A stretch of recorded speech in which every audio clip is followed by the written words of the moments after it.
Hey everyone, welcome back to Abode of Learning. In today's video, I am going to explain types of supply under GST. Types of supply under GST. This can be divided into four categories: taxable and exempted supplies, interstate and intrastate supplies, composite and mixed supplies, zero rated supplies. I'll go one by one of these four categories and explain what it means.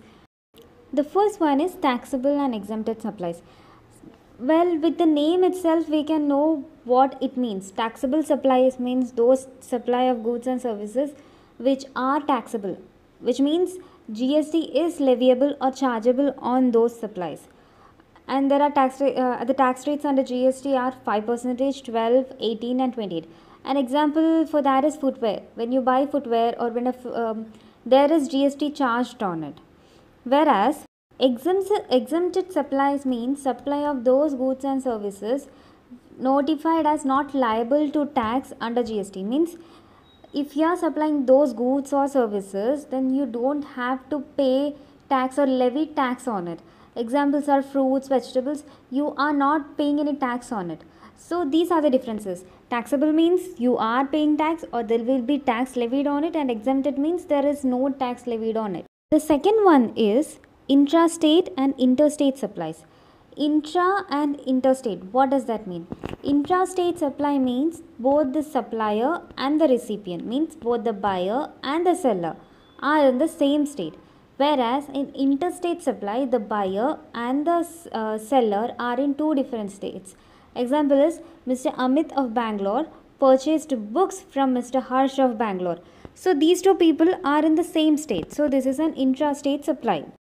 Whereas Miss Anita of Hyderabad purchased books from Miss Radhika of Cochin. These two cities, Hyderabad and Cochin, are in two different states. So this becomes an interstate supply. What is composite and mixed supply?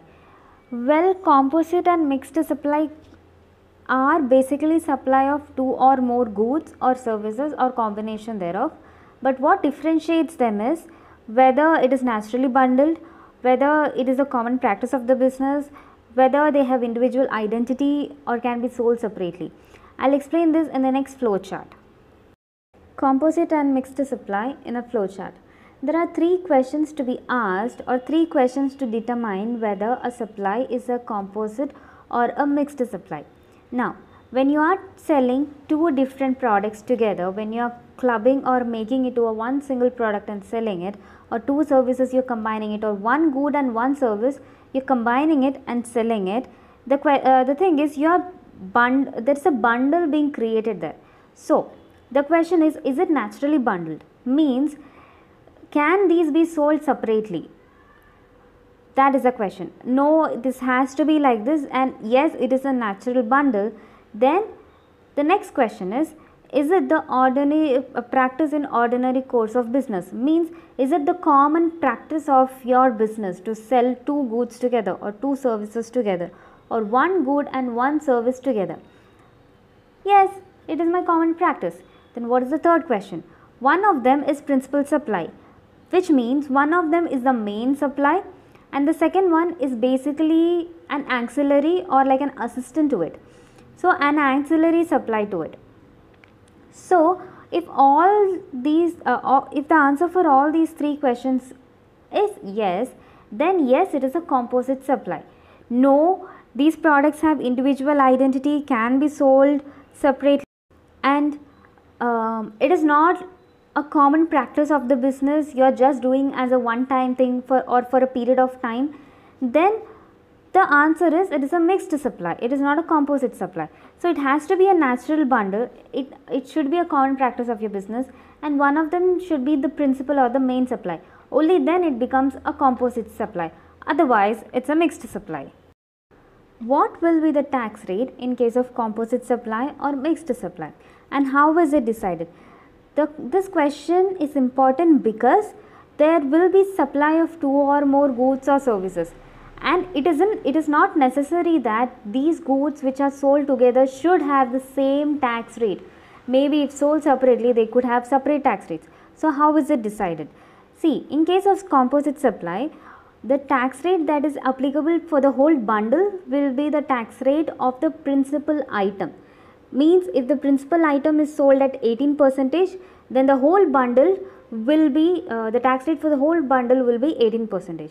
The example for that is a Rajdhani ticket. When you are booking a Rajdhani ticket, the meals and insurance are included in it or a part of it. So that's an example of composite supply. In case of mixed supply, because these goods are not naturally bundled, they have individual identities, they can be sold separately, they are not dependent on each other, the tax rate will be the highest tax rate. Means if one good is 5% and the other one is, let's just say, 18%, then 18% will be the tax rate that is applicable. The example for mixed supply is the gifts that we give on Diwali. We'll be giving gift boxes consisting of nuts, chocolate, sweets. Is an example of mixed supply. Why? Because nuts can be sold separately. They are not dependent on chocolates and sweets to be sold. Chocolates can be sold separately. Sweets can be sold separately.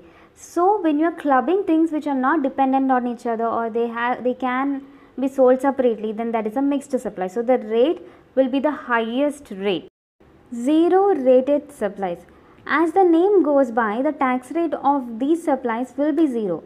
But what all supplies comes under zero rated supply? Well, export of goods or services or both, this will come under a zero rated supply.